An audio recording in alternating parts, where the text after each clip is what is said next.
to the 4. So we go 1, 2, 3, and we cross, right? Then using a scissor step to create a hand change landing right to right. We've got to prep shoulder back, shoulder forward, moving along with her so that on the 4 you land just right next to her. You can release, you're going to drift the anchor back just a little bit kind of to cushion her momentum, but make sure you're pitching forward to stop her.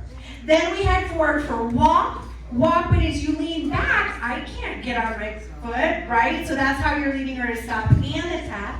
Then as you step in, opening that left shoulder, then we anchor it out. So watching that whole piece again.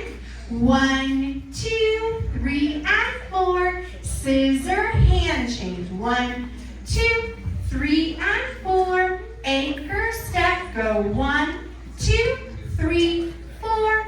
Anchor step. So then the basic whip with the outside spin to the hook spin.